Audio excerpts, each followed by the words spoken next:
Welcome to 90 Seconds with the Boss. I'm Ellen and I'm here to help you live wiser. Today's question is, we have a whole range of solutions for glazed roofs.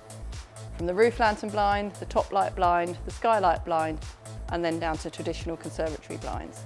We've been installing roof blinds for 30 years, so we are experts at it. You're not going to find anybody who's got a bigger range than we have. To choose between all the different types of blinds, it depends what kind of glazed roof you have.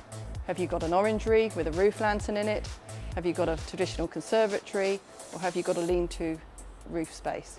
Once we know that, we also want to look at what the problem is that you're trying to solve. In the winter, is your conservatory too cold? Blinds can help with insulation. With any roof glazing, there is a big expanse of glass, which is always going to be colder than brickwork. In the summer, is your room just too hot and too bright?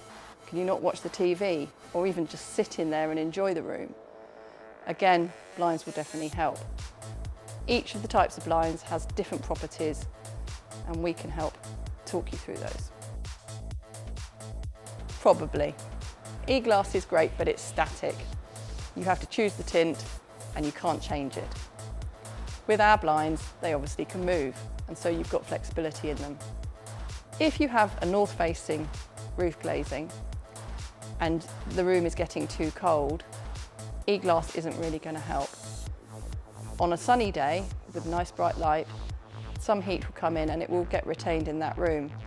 But what you will then find is the hot air rises, hits that large expanse of glass, cools rapidly and drops. That can actually cause a draft. With south-facing glazing, you've got the problem of it being too bright and too hot. The e-glass can be tinted to various levels, but if you've really got an issue and you have a very strong tint, then that tint is only going to work on the brightest days. Otherwise, it's going to seem a bit dull in your room. The other problem with e-glass is it lets the heat in, but it doesn't let it out. So that room can become unbearably stuffy. Time's up. If you've learnt something from this, please like or share. If you've got a question for a future episode, please leave a comment below.